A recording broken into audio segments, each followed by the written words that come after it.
He coughs sickly and wobbles easily.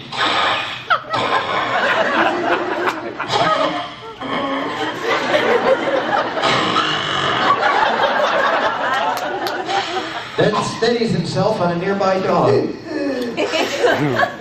He looks desperate. Interior city bus continuous. Dim, sitting on the bus, getting many stares, has finally contained the wild pack, holding it tight against his chest. The pack suddenly stops struggling. Dim looks alarmed, then relaxes, glad the resistance is over for now. Well, I guess I wore this thing out. He tugs at the pack and finds that it's stuck to his chest, attached by two strong cables that seem to actually go into him. He rolls around on the floor, pulling at the thing. He eventually calms down. Okay, don't panic. Now I know how to get this on. I just have to get the lamp and take off the filthy. Dim slaps his hand over his mouth, shocked to have just spoken these words. Interior video game arcade. The arcade has no front wall, and Gaz plays a game nearest the sidewalk. These are notes to the board artists. A half-dead Zim wobbles dangerously, riding the doggy like a horse. The dog stops. What?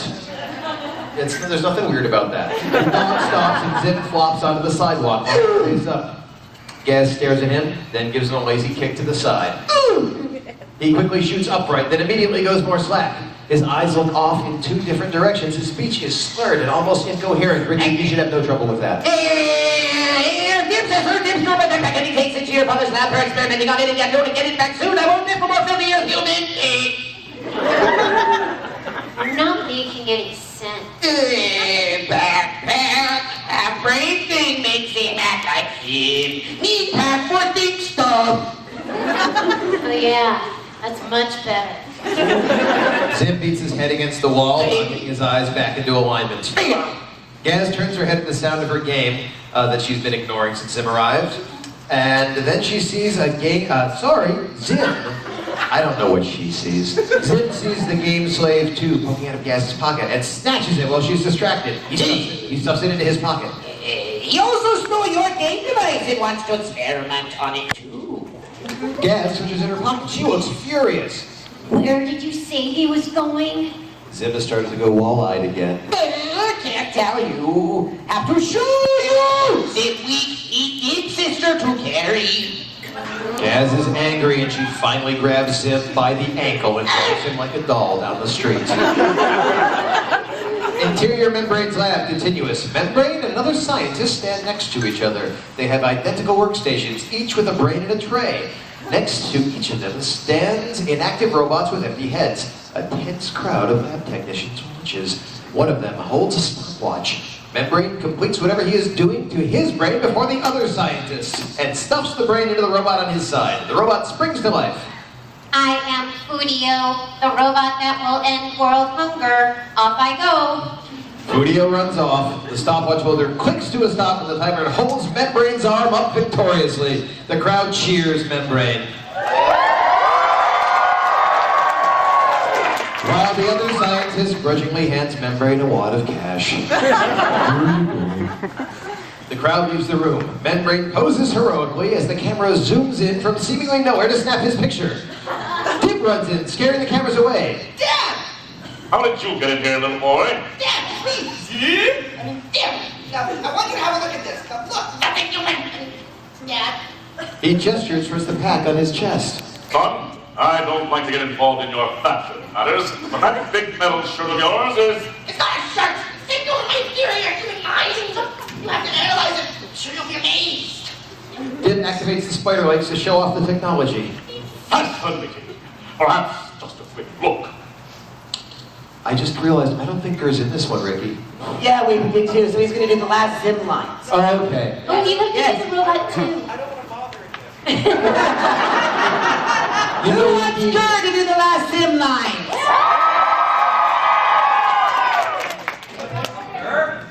yes, Zim has gotten so woozy he is starting to talk like Ger. On the streets leading to Membrane's lab, Gaz rides a motorcycle with a feeble Zim who talks like Ger, hanging on behind her, an exceptionally safe-looking helmet on his head. Thank you, standards and practices. The sound is deafening.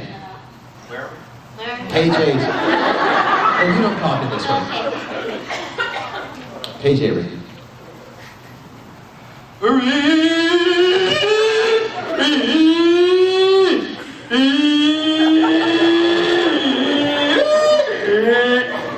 Isn't enough time left. Like for anything. Give it an animal. Give it an animal.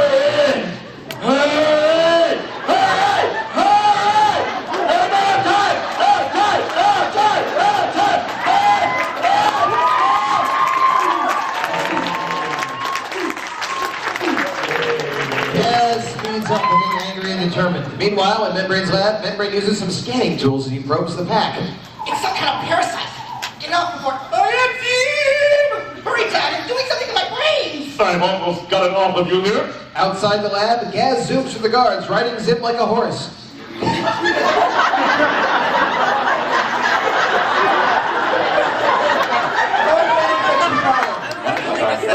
Zip riding, Gaz is riding you like a horse.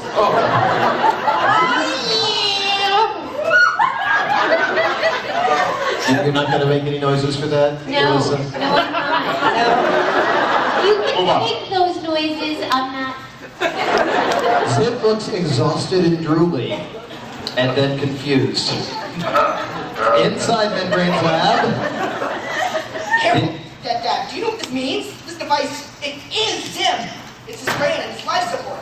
That means his body's just something to carry this pack around. It's, I am Zim and I will roll you all!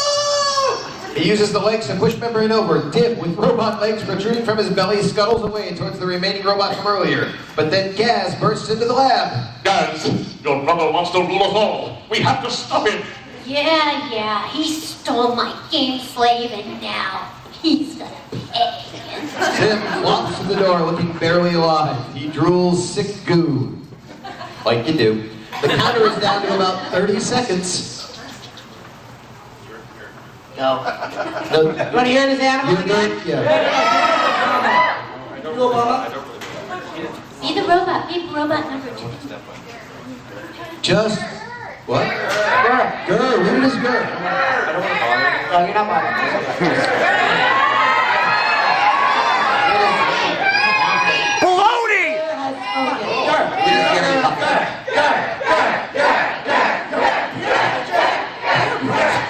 You're looking angry. Sorry.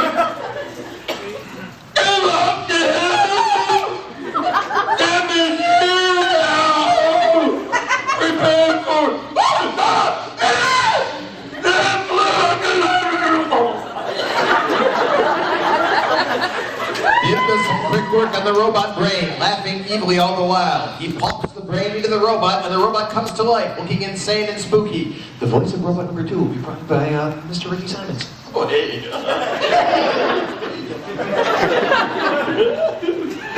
I am Destructio, the robot that will end all life on Earth.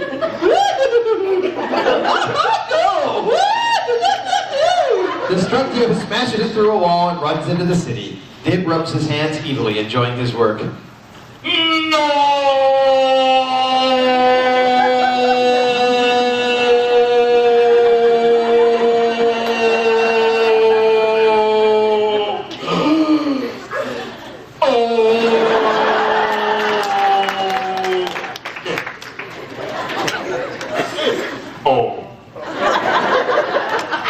Zim wells up some strength. It's a short line, just do it.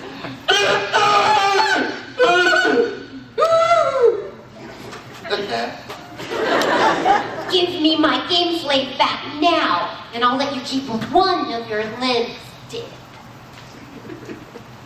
Just do it. Just do it. Do it. Do it. Loading the pizza. Loading.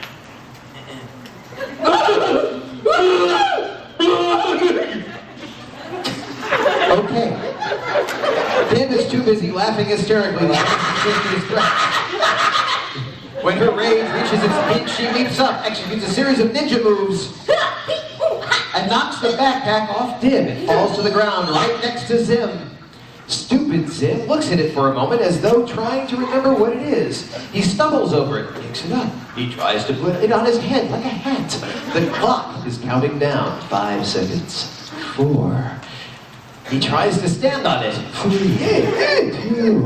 Finally, he puts it on his back. The clock stops. 1 second left. Zim's body rejuvenates, looking full and healthy and green again. His eyes flash as the data floods back into him. He levitates for a second, full of power.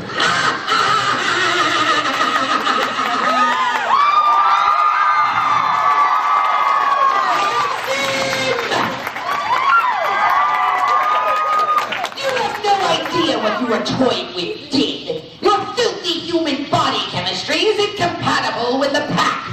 If you would have, it would have destroyed you. You're lucky I defeated you. He raises his arms in victory. Victory was in! But as he raises his arms, the game slave falls out of his pocket.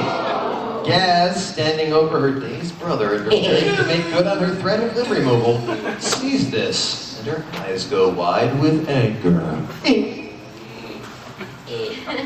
Come on, you can go out. You can go out. All right.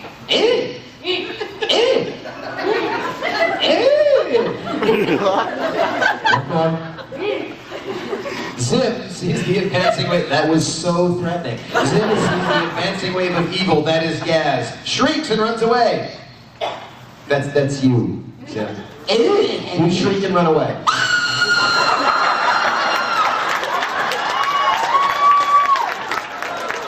Gaz chases him through a hole in the wall left by Destructio.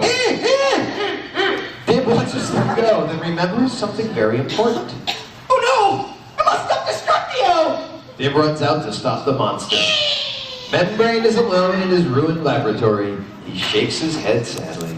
Oh, that boy and his friends. Another wall comes down, revealing a furious Torque Smacky still running after Zim. He runs through the hole that Zim and Gaz just left for him.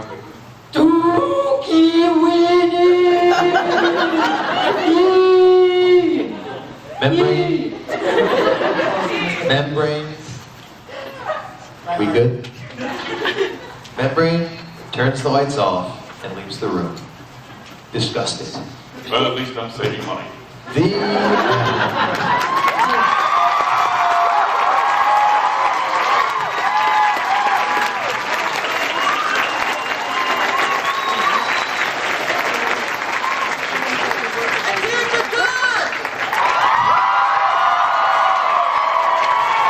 Episode ever. Let's hear it for Avery. Woo!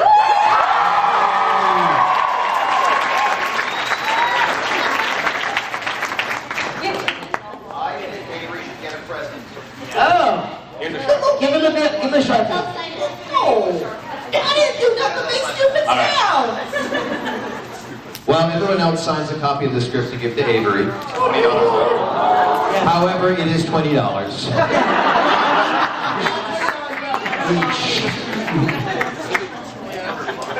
Is Tom still in the room? No, he couldn't stand that. Tom is gone to get drunk. So that was 10 minutes of doom.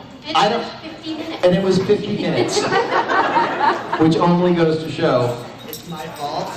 it's Avery's fault. Let's have a big round of applause for Avery. Then.